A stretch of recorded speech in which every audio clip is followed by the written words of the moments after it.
Jangan banyak janji di antara masyarakat hari ini. Kalau tadi saya bilang ada 5 hal, dikurangi aja ya tadi ya. Mau nggak dikurangi tadi? Ya udah, kalau gitu stadion dihapus saja ya. Revitalisasi kereta api hapus saja ya. Loh, kata dia jangan banyak janji. Nah, makanya dibalik. Nah, ini saya ajarin nih. Justru bilang begini, Pak Anies, kami rekam kalimatmu. Satu saat kami tagih janjimu. Begitu.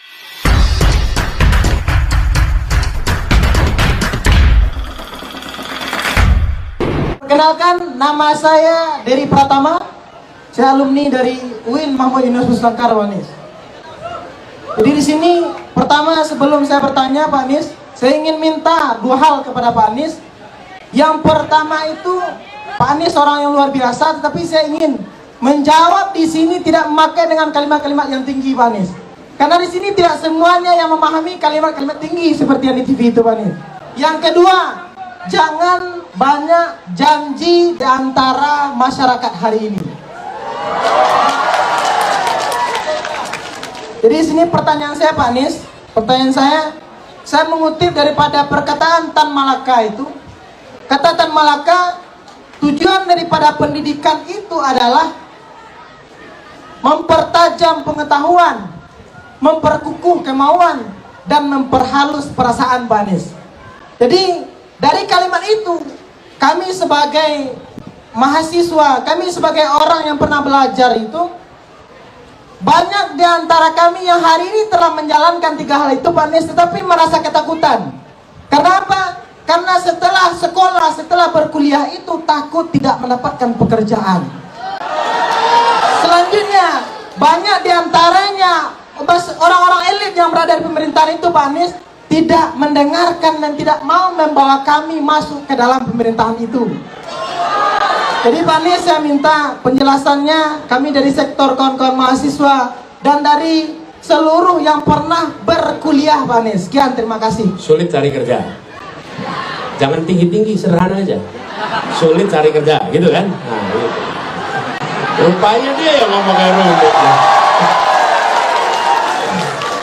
Saya mencoba mencari apa nih maksudnya. Ternyata pertanyaan sederhana, bagaimana cepat cari kerja, gitu. Jadi yang berbelit-belit siapa ini?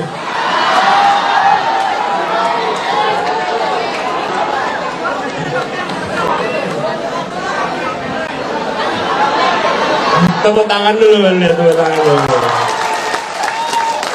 Ya, gini, makasih. Namanya sekali lagi siapa? Panggilannya Dery, Bung Dery. Terima kasih, Bung Dery. Jadi kita tadi pertanyaan, jangan banyak janji. Saya ingin komentari dulu soal jangan banyak janji. Sebenarnya bagi masyarakat hari ini jangan melarang untuk punya banyak janji. Tapi bilang begini, silahkan Anda janji yang banyak. Kami akan catat janjimu dan kami akan tagih janjimu. Gitu. Loh, kalau Anda melarang kami janji banyak, rugi Anda. Rugi. Bener gak? Harusnya bilang, Pak Anies, janjimu kurang banyak, Pak Anies. Janjinya ditambah, nanti kami tagih janjimu. Begitu.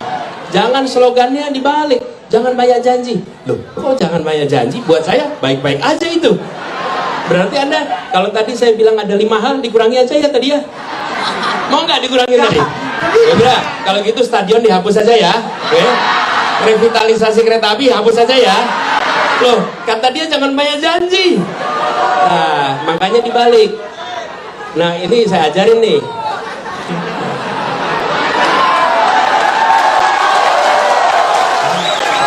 Benar nggak? Benar nggak? Tadi justru bilang begini, Pak Anies, kami rekam kalimatmu. Satu saat kami tagih janjimu. Begitu. Jadi nanti kalau ketemu dengan siapapun yang berkampanye, katakan, kurang janjimu, tambahin ini 1, 2, 3, 4 gitu ya. Setuju ya? Oke.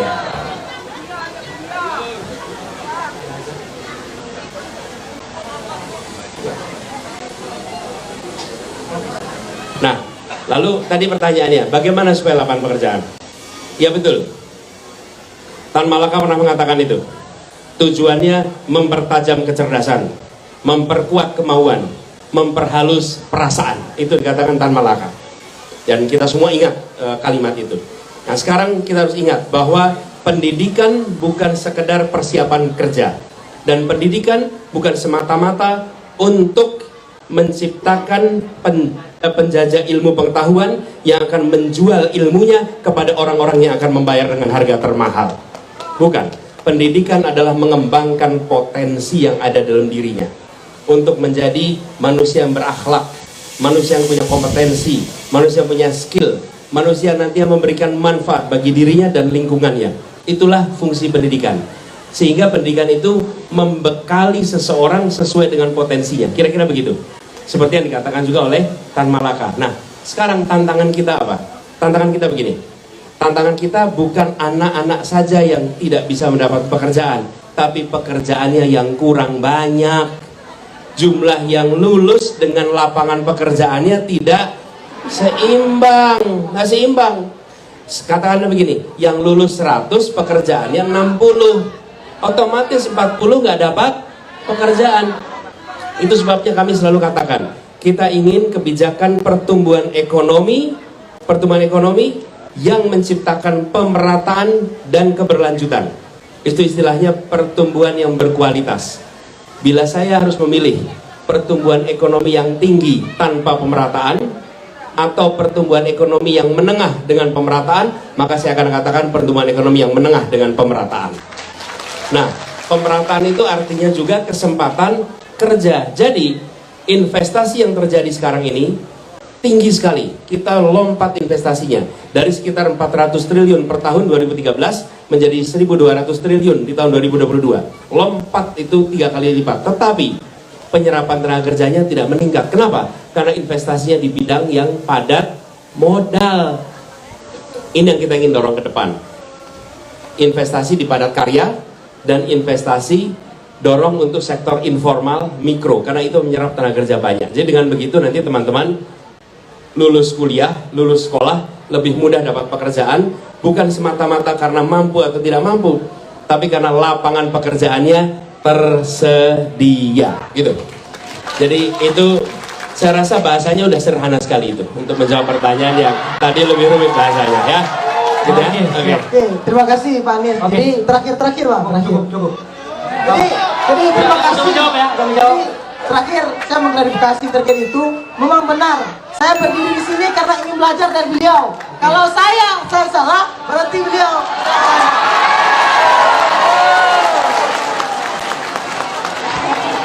Ya, terima kasih. Oke, terima kasih Bang ya. Oke, tepuk tangan dulu. Oke, siap.